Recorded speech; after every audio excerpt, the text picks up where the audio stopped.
Oh my heavens. Dis vrek koud. It's about the extent of my Afrikaans. Alright, let's go. Ah! Crikey.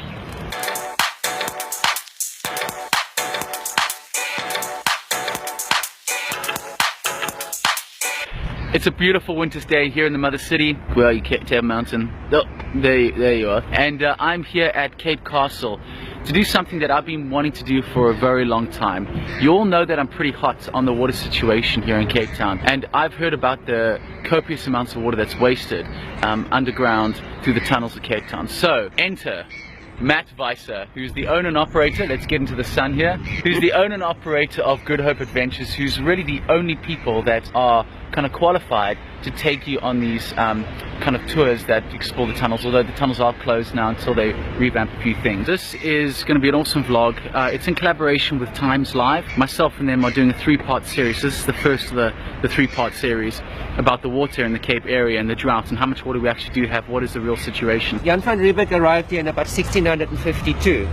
And the Dutch were very homesick. When they arrived, they started building canals all over the city.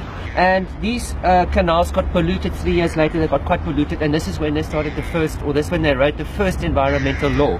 And it said something about, in short, do not make a mess in the water. So they built all these canals in Cape Town, and the castle moat, in fact this area here, is what it originally looked like before they covered it over because it got so polluted and messy. So this is actually an original canal, and the rest of it is just covered over. Crazy.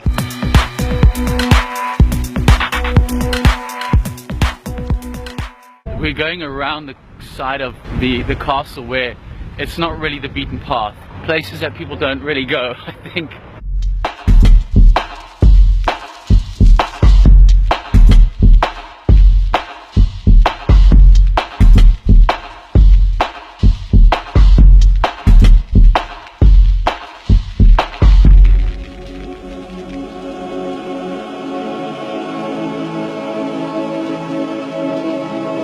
You ready? You ready? I'm ready. The endangered Malpas is going to become even more endangered. I'm ready. Alright.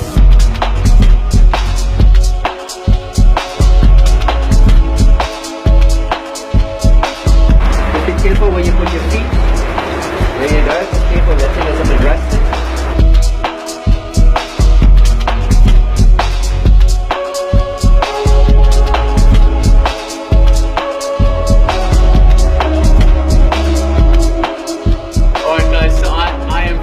Down here in the tunnels underneath Cape Town, and there is just copious amounts of water running in here, and this is what I came to see. This is normal. This is a normal amount of water that runs, maybe a little bit more because it rained over the weekend, right Matt? Yeah, probably a little bit more. It was a little bit higher than usual. Yeah, so let's check it out quickly. Look at all that water. This is seriously amazing down here. You just walk in the tunnels, get underneath the castle. You can follow these tunnels all the way up. Sorry, I'm kind of walking like a frog because I don't want to get my feet wet. You can walk these tunnels all the way up to Deer Park. So about a kilometer and more, maybe even more up that way. And this was all just a river back in the day. And they just shut it up because people polluted it too much. Now it's really not massively polluted, and it's just fresh water running off into the ocean. Matt runs these tours, and what is it? The tour that he's doing right now is the water tour that runs from the castle up into the mountains, right? Yeah, that's correct. Yeah, we do the tour from during winter time. We do a tour basically from the castle to Good Hope. We do a water tour in winter from here, but not inside the tunnels, but covering all the different canals that used to be around the city, all the way up to the company gardens. So if you guys are interested in doing that, go to goodhopeadventures.co.za and you can book through there. Okay, I want to show you something that's pretty awesome that Matt was just telling us. Take a look at this. You see the dark brick? That's brick from England that was imported on a ship in 1830. The lighter brick is where they started building over the canal, and that's obviously South African brick. So English brick, South African brick. English brick, South African brick. And then they completed them in the 1870s. So it took 30 years for them to cover all the canals in Cape Town. And from then up until 1901, they were completely forgotten about. No one knew they existed until one day there was a massive explosion in Adley Street from some guys welding, and the tunnel had collected with gas, and a spark somehow blew the thing up.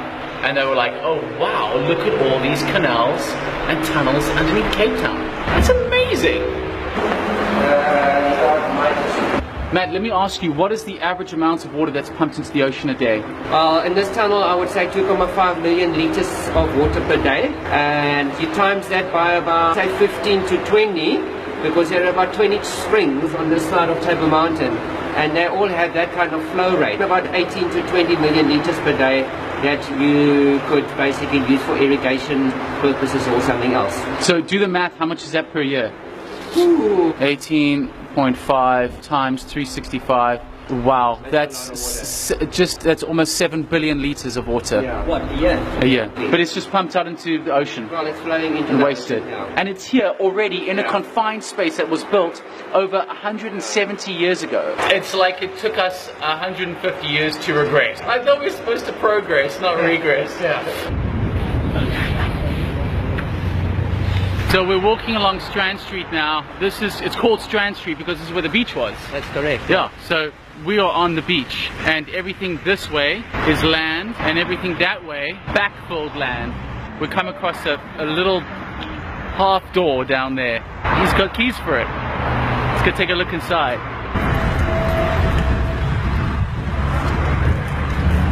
And you see how big this tunnel is. Shine your torch. Wow, look at that, eh? This is what it looks like on the other side of the door.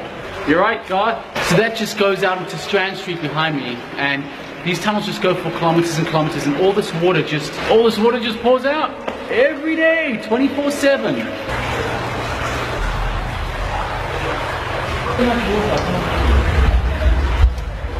Well guys, that's kind of the end of this vlog, and if there's one point I want to make is that we have water in Cape Town. We have plenty of water, and the question I pose is, why aren't we using it? There surely has to be a good explanation for it, right? Write your comments below, tell me what you think. Why are we not using this water?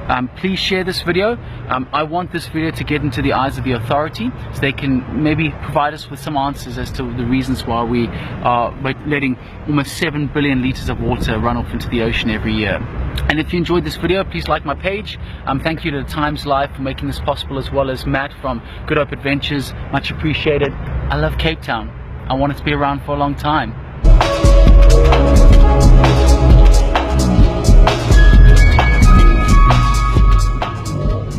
If you know what this is, tag someone that you think used to use this. Oh, this is heavy, this thing.